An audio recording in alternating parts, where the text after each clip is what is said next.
Mon exposé en fait va porter sur la période médiévale, mais le point de départ de mes réflexions est plutôt l'actualité du monde arabo-musulman en ce qui concerne le lien entre le politique et le religieux, ainsi que la lecture globale de la question de la sécularisation en islam qui prévaut à peu près depuis un siècle. Récemment, et après un moment d'euphorie dû à l'avènement des révolutions arabes, certains penseurs qui attendaient un véritable changement au niveau de la pensée du droit, au niveau du traitement des questions politiques, ont vite déchanté à cause de l'omniprésence du registre religieux et de la persistance du théologico-politique. Le phénomène le plus marquant est le discours développé notamment en Égypte au lendemain de la chute de Moubarak à propos de la nature de l'État à fonder. Donc, faut-il fonder un État civil, Dawla Madaniya, ou bien un État religieux, Dawla Diniya. Nous avons également d'autres exemples relatifs aux sources même de la législation.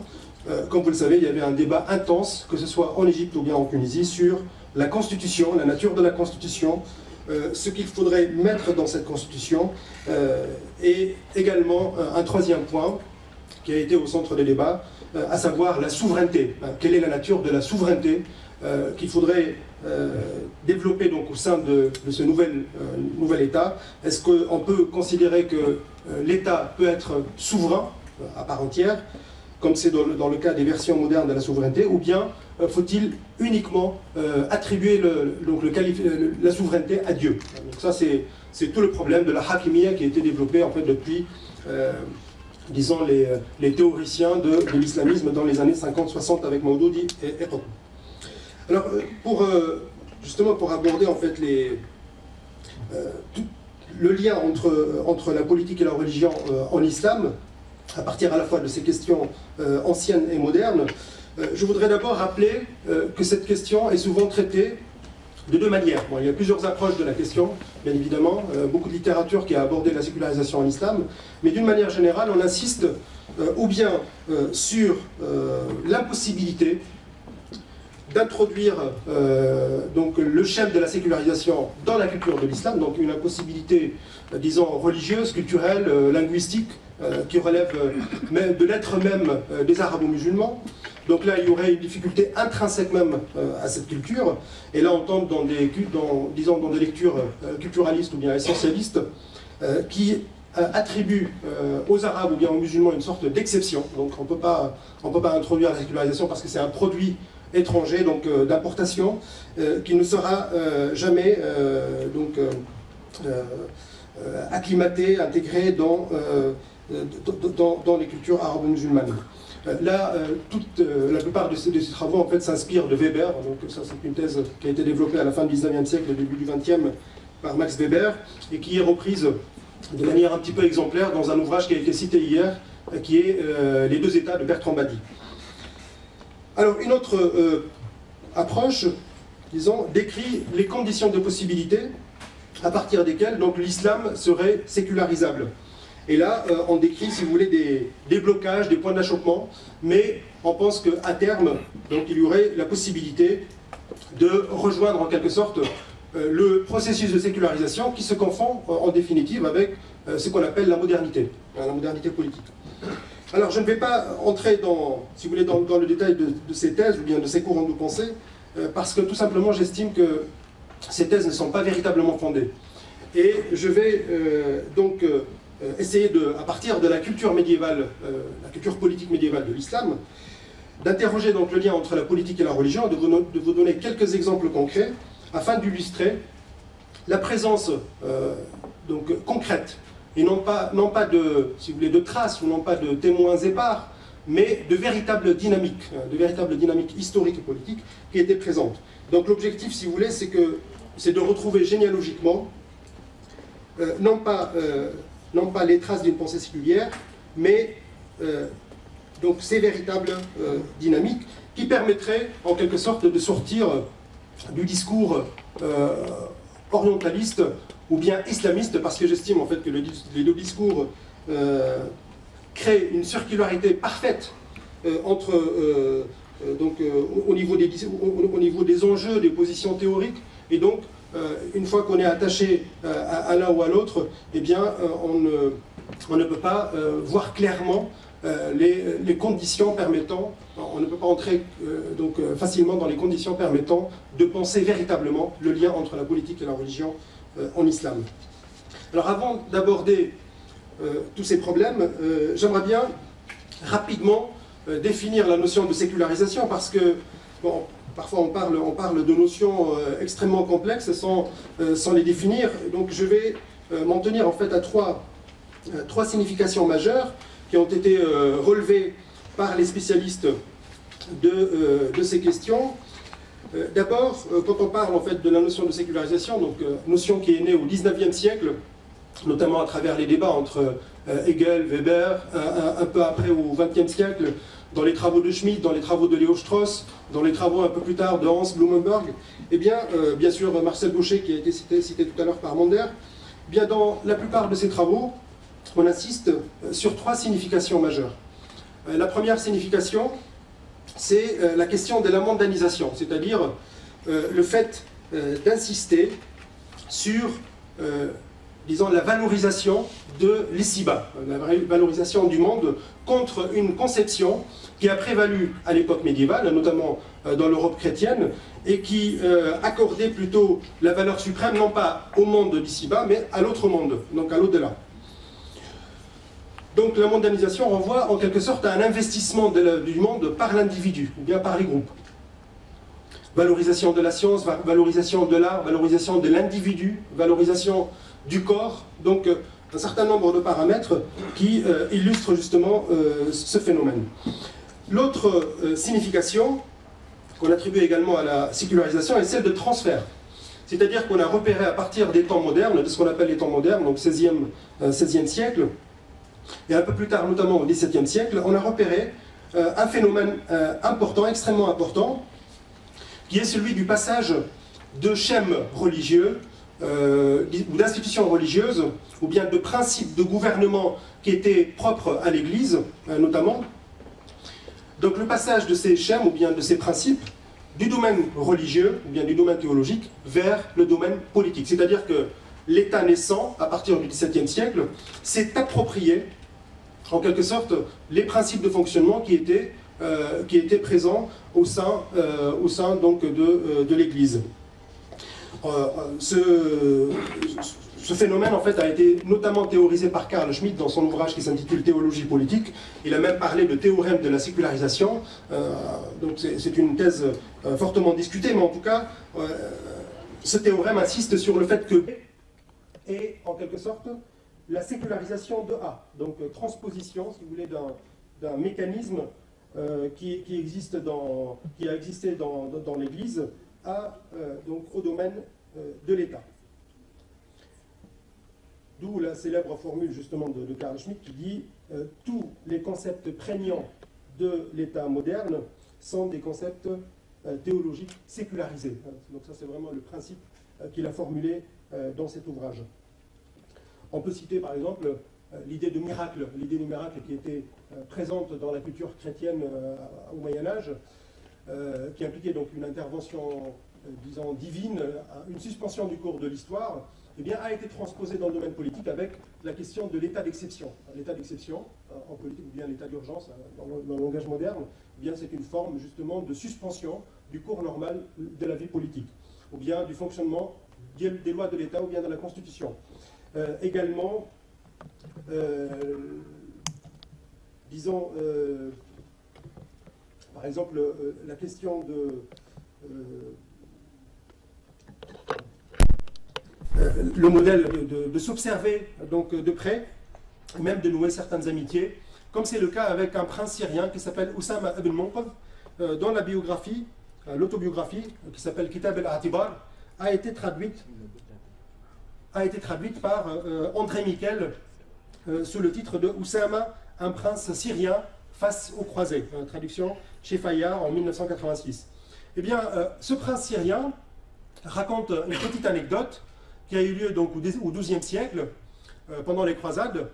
Un chef chrétien devait mettre en place un jugement par rapport à quelqu'un qui a été accusé d'avoir trahi les chrétiens et d'avoir aidé donc les ennemis des chrétiens, à savoir les musulmans.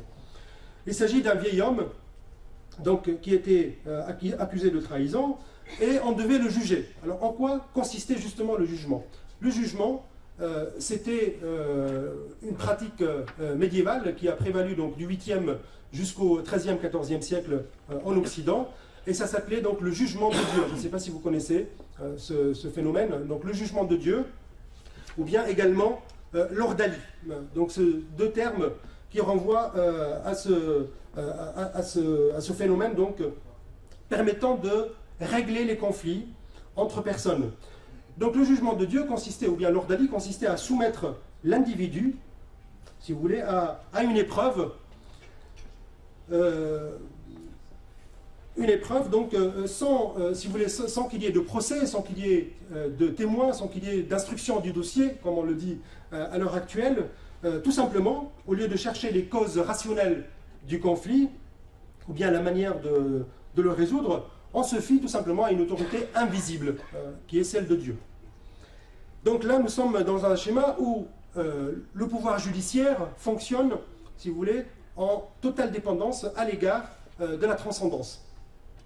Et donc, ce phénomène, en fait, avait plusieurs formes. Les plus connues, c'était l'ordalie par la croix, ou bien l'ordalie du fer rouge, l'ordalie de l'eau froide.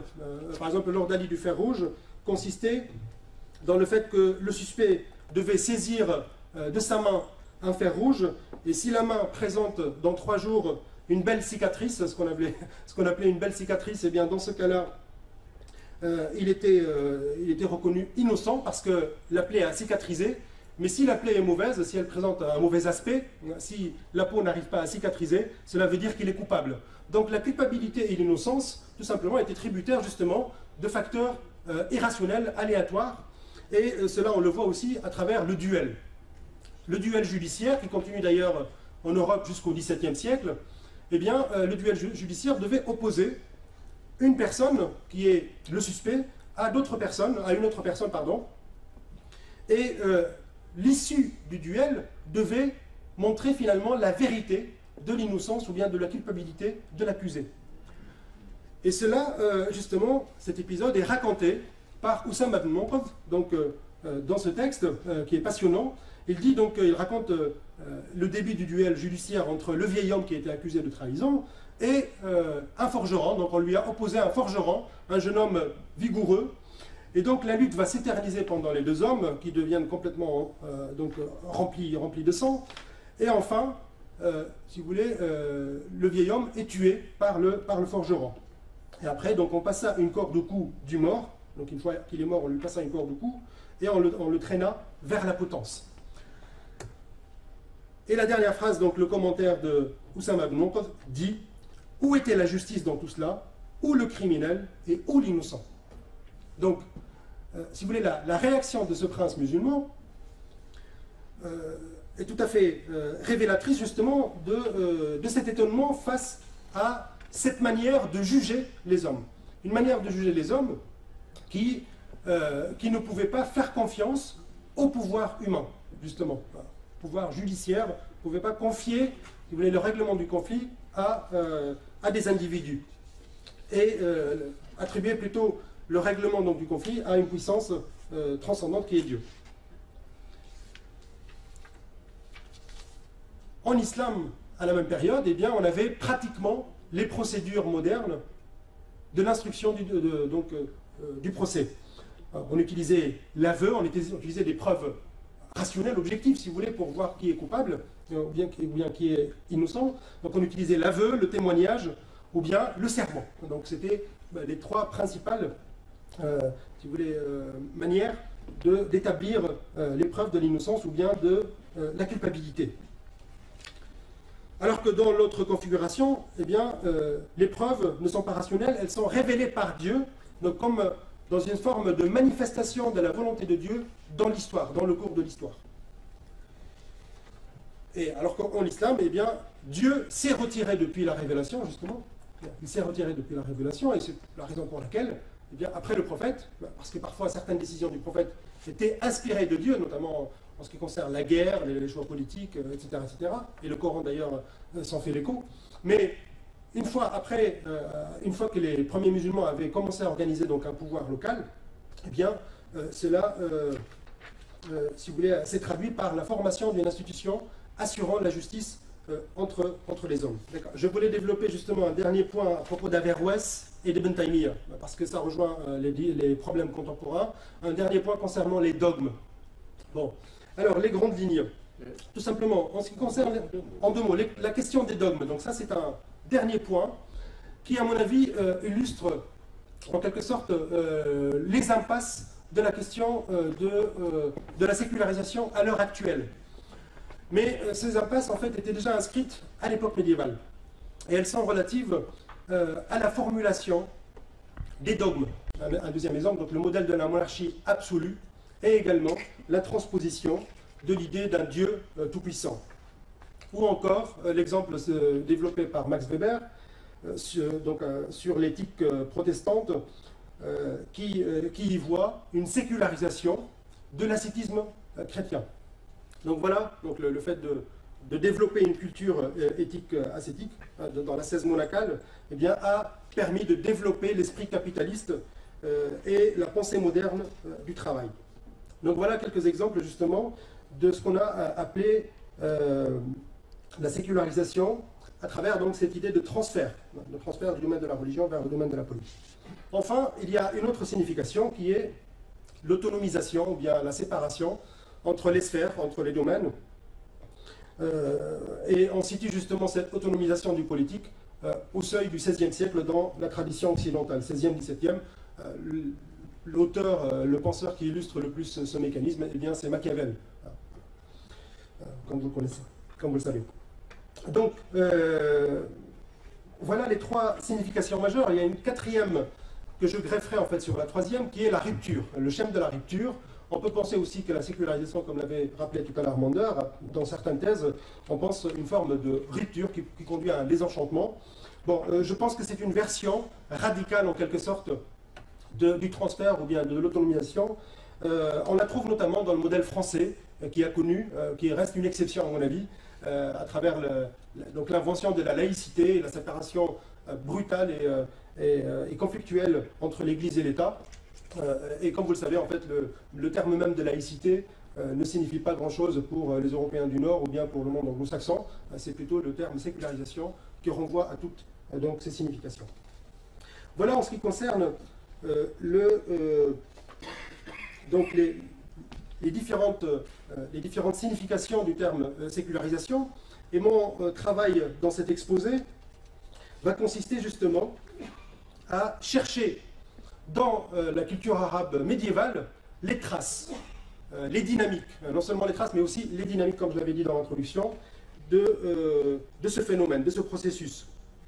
Bien évidemment, on peut me faire une objection pour me dire tout cela n'a pas été théorisé, bien évidemment. C'est-à-dire la théorisation de la question de la sécularisation, on la doit à des penseurs du XXe siècle principalement, à partir du XIXe, XXe siècle, de la même manière qu'on a théorisé ou bien pensé la tolérance ou bien la liberté ou bien d'autres notions, ou même l'État, à partir donc, de cette période. Mais cela ne veut pas dire que historiquement, il n'y avait pas de tolérance ou il n'y avait pas de séparation entre le politique et le religieux dans d'autres aires culturelles, y compris bien évidemment l'islam. Donc pour illustrer justement les différentes significations du concept de sécularisation, je vais prendre quelques exemples qui se mettent en place à partir du 8e siècle. C'est-à-dire que, à partir, disons, du 7e, 8e siècle, on peut dire que les Arabes, à l'époque, s'ouvrent à toutes les cultures étrangères, à toutes les influences étrangères, notamment en ce qui concerne la pensée politique. Ils assimilent tout ce que les Grecs et les Byzantins, les Byzantins et les Perses, et les Indiens aussi, à travers un ouvrage qui s'appelle Khalil Aïdemna, un ouvrage de fable, qui sera vraiment un manuel d'enseignement politique dans la culture arabe. Eh bien, les Arabes assimilent tout cet héritage, toute cette littérature, et l'intègrent en quelque sorte dans le tissu culturel de la littérature d'Adab, qui visait à former, disons, l'homme à la fois pour lui-même, donc dans une visée purement éthique, mais également donc, former l'homme dans le sens civil et politique du terme. Donc, pour être un homme de bien à la fois envers lui-même, envers ses proches, mais aussi envers les autres. Donc, Dans ces textes, et notamment dans des ouvrages d'une tradition qui s'appelle les Miroirs des Princes, donc ça c'est l'appellation occidentale, et en arabe c'est Al-Adab al-Sultaniya, eh bien on trouve souvent une maxime qui définit le lien entre la politique et la religion en ces termes. Cette maxime dit « La souveraineté peut durer malgré l'impiété, mais ne peut se maintenir dans l'injustice ». J'ai eu l'occasion d'analyser cette maxime à l'occasion lors du colloque sur la révolution arabe, donc j'ai analysé rapidement. Je reprends ici donc certains points. Donc la maxime dit « La souveraineté peut durer malgré l'impiété, mais ne peut se maintenir dans l'injustice ». Ici, si vous voulez, nous avons une séparation claire entre, disons, les tâches du souverain, les tâches du gouvernant, qui doivent être tributaires d'une vision éthique de l'exercice de son office, à savoir donc maintenir la justice, s'éloigner de l'injustice autant que possible. Donc une séparation entre cette sphère qui relève de ses compétences politiques et l'autre sphère sur laquelle il ne doit pas se prononcer ou bien dans laquelle il ne doit pas intervenir, à savoir la sphère de la religion, être juge des consciences. Donc savoir si les individus sont des impies ou bien de vrais croyants, de bons croyants ou de mauvais croyants. Eh bien, cette maxime, figurez-vous, en fait, elle traverse toute cette littérature des Miroirs des Princes, mais elle est également reprise par des juristes, donc c'est-à-dire des gens qui incarnaient la tradition juridique de l'islam. Et je cite principalement Al-Mawardi, donc, qui a écrit Al-Ahkam al-Sultaniya, les statuts gouvernementaux, donc un ouvrage très connu dans la tradition occidentale, mais également, il la reprend dans d'autres textes politiques, et cela montre à quel point ce principe d'autonomisation du politique, de séparation entre entre les fonctions du chef et les fonctions de l'homme de religion, eh bien cette séparation a été en quelque sorte acquise, admise, théoriquement, et même revendiquée comme principe de gouvernement. Cette maxime donc, attire l'attention sur deux éléments fondamentaux. Le premier est que le maintien du pouvoir est tributaire du règne de la justice dans la cité, et non pas de la défense d'un dogme particulier. Et le deuxième aspect réside dans le fait que l'autonomisation du politique a été effectivement l'une des grandes réalisations de l'islam, comme l'avait d'ailleurs rappelé tout à l'heure Mondar à travers la citation des travaux d'Olivier Roy, qui avait parlé justement de la présence d'un gouvernement séculier, d'un schéma séculier de gouvernement dès les premiers siècles de l'islam. Et on peut effectivement illustrer à travers un exemple culturel, illustrer donc cet aspect, puisque si de l'Inde en Espagne, à l'époque médiévale, on a eu des gouvernements multiconfessionnels, la chose est très connue, de l'Inde en Espagne et dans tous les espaces gouvernés par les musulmans, il y avait donc des sociétés à la fois multiethniques, multiconfessionnelles, avec plusieurs doctrines juridiques, plusieurs doctrines théologiques.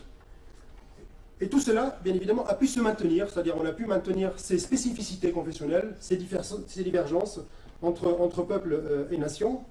Et tout cela, à mon avis, c'est grâce justement à cette culture séculière puissante qui sépare les deux domaines.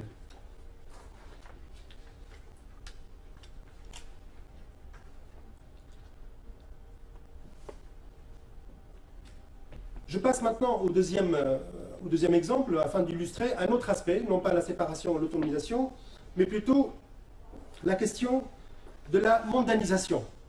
Et je vais l'illustrer à travers deux petites citations. La première est celle d'Al-Jahab, un lettré du IXe siècle, qui s'intéressait beaucoup aux questions politiques et qui a beaucoup écrit aussi sur la pensée politique.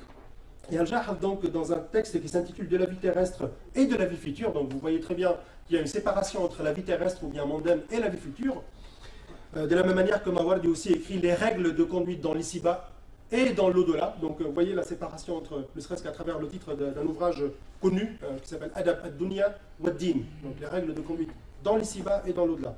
Donc Al-Jahab écrit à propos justement de l'intérêt que représente la vie mondaine par rapport à la vie future. Comment concevoir la vie future? Est-ce que la vie future a la précédence sur la vie mondaine, ou bien comment voir justement l'articulation entre les deux? Eh bien, il dit, celui qui ne dispose pas de la raison lui permettant de savoir comment sont dirigées les choses de ce monde, passera dans l'autre monde avec la même raison.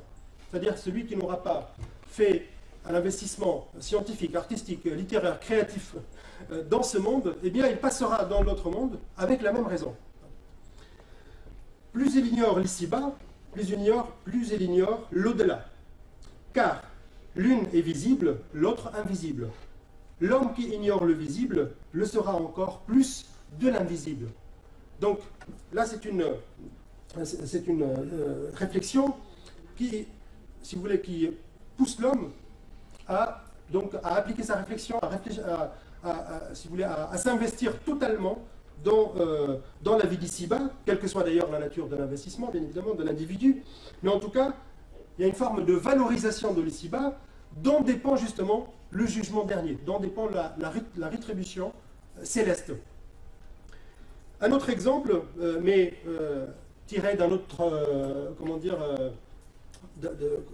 d'une autre époque historique, celle du passage, d'une autre période historique, celle du passage des sciences et de la philosophie arabe de l'Orient vers l'Occident, vers le monde latin, donc vers le, disons, 12e, 13e siècle. Eh bien, comme vous le savez, lors du moment du passage de la philosophie, produite en terre d'islam, donc le passage de cette philosophie dans le monde latin, eh bien, il y avait très vite une adoption donc disons, de théories, d'interprétation, de lecture, de commentaires développés par les Arabes, donc une adoption de toute cette littérature par des penseurs latins comme Dante, comme Marcille de Padoue, comme Maître Eckhart, ou bien même Thomas d'Aquin. Eh bien, comme vous le savez très bien, il y a eu également les condamnations de l'Église.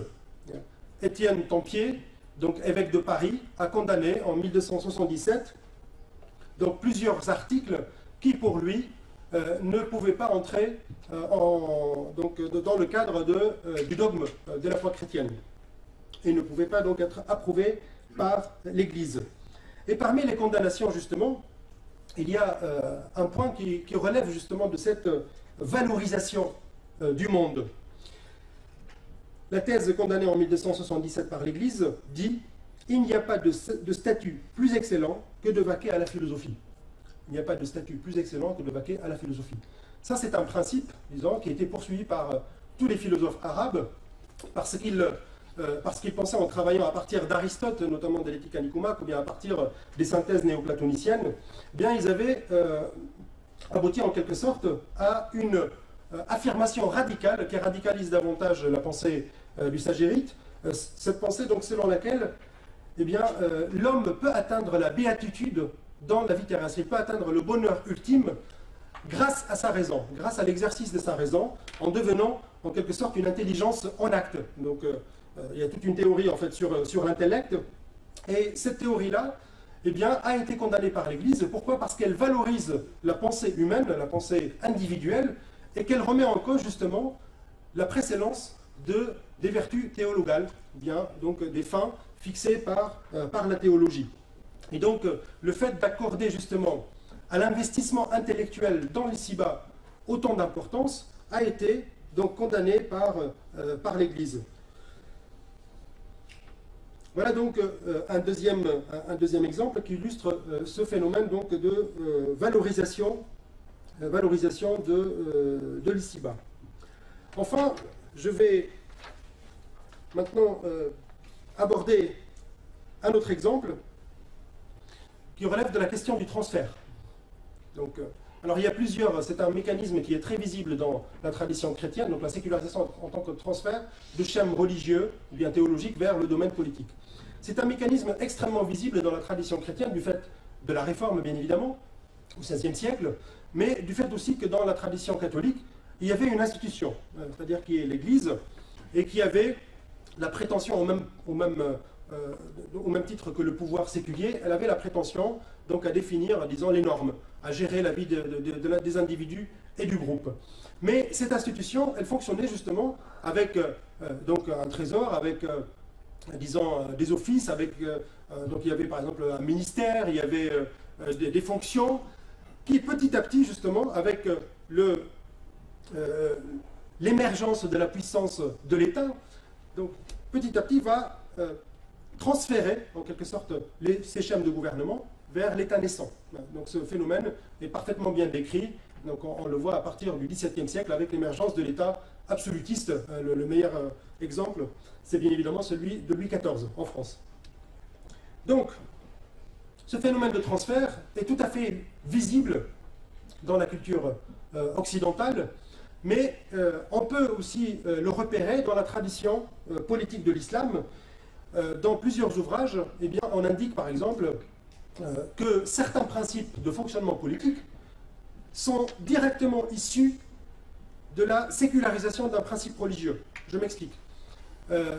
L'idée du Dieu un, de l'unité de Dieu ou l'unicité de Dieu dans l'islam, qui est donc une revendication très forte, quasiment donc radicale par rapport aux autres monothéismes.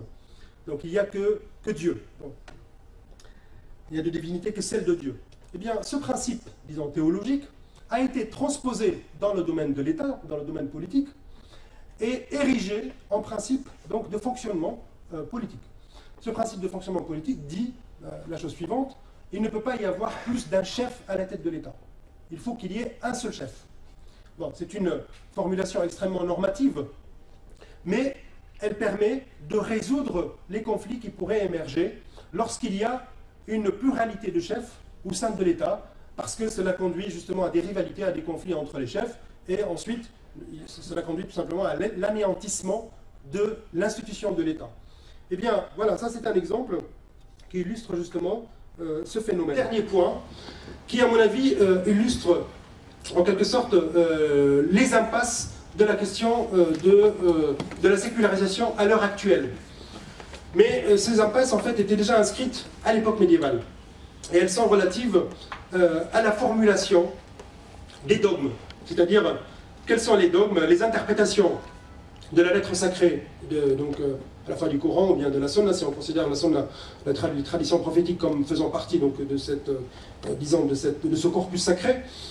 Donc, formulation des dogmes qui a posé problème dès les premiers travaux théologiques en islam, à travers les Mu'tazilites, puis les Ash'aira.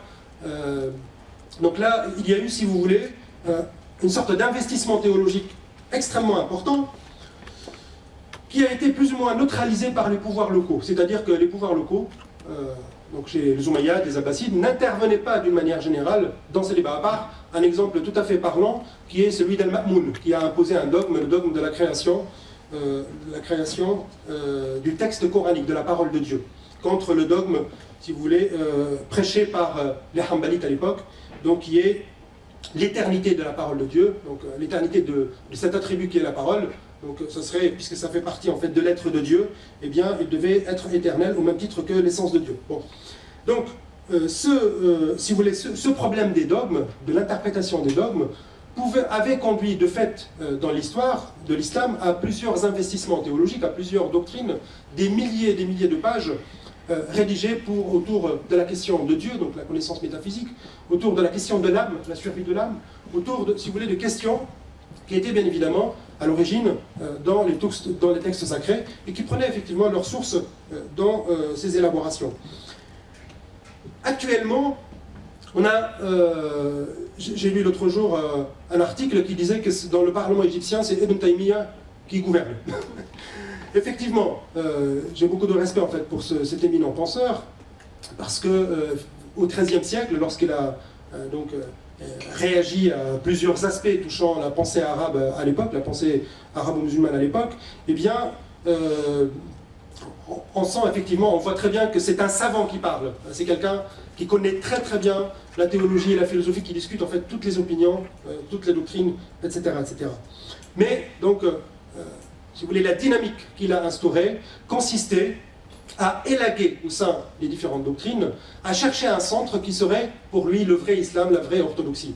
D'autres avaient déjà essayé de faire la même chose, principalement Al-Ghazali, lorsqu'il a accusé d'impiété les philosophes. D'autres aussi avaient formulé des professions de foi, bien avant ces deux hommes. Donc, si vous voulez, cette question de l'interprétation des dogmes est vraiment une question épineuse est fondamentale parce qu'elle continue jusqu'à maintenant sous la forme, disons, d'élaboration individuelle ou bien d'élaboration de groupes, ou bien de choix de certains groupes, comme les salafistes ou bien les islamistes d'une manière générale. Donc les choix, si vous voulez, d'imposer, disons, une manière de représenter Dieu, de représenter les questions, disons, relatives à l'invisible, de parler de questions comme la survie de l'âme humaine, ou bien du bien et du mal, tout simplement. D'aborder la question épineuse du bien et du mal. Eh bien, ces élaborations actuelles, donc, s'appuient sur cette littérature ancienne en la réduisant, tout simplement, en retenant quelques éléments fondamentaux, et les transforment, en quelque sorte, en dogmes. Bon. D'où les réactions d'intolérance, d'exclusion, de fanatisme, d'accusation d'impiété qui en découlent, comme vous le savez. Et je pense que le penseur qui a véritablement réfléchi sur ces questions, c'est Ibn Rushd, donc Averroès au XIIe siècle. Parce qu'il y avait dans sa manière d'aborder ces questions une véritable philosophie de la religion qui rejoint en quelque sorte les élaborations de penseurs modernes comme Rousseau ou bien Kant à l'époque des Lumières. Je n'aurai pas le temps malheureusement de développer ces points, mais en tout cas je vais conclure tout simplement, mais on aura l'occasion peut-être dans le débat de revenir sur ces questions. Tout simplement, pour conclure donc, mon exposé, et je remercie Monsieur le Président de son indulgence, je voulais tout simplement montrer, à partir d'un point de méthode, que la sécularisation est loin d'être un processus linéaire, d'un côté, ni non plus le propre de la culture chrétienne, contrairement donc à la thèse très connue de Marcel Gauchet. Sa visibilité dans les traditions chrétiennes est certes très forte, et elle est due justement à la force de l'institution religieuse, qui est l'Église, et également au mouvement de réforme, qui avait donc empêché pendant plusieurs siècles ce phénomène d'autonomisation du politique ou bien de valorisation de la vie mondaine.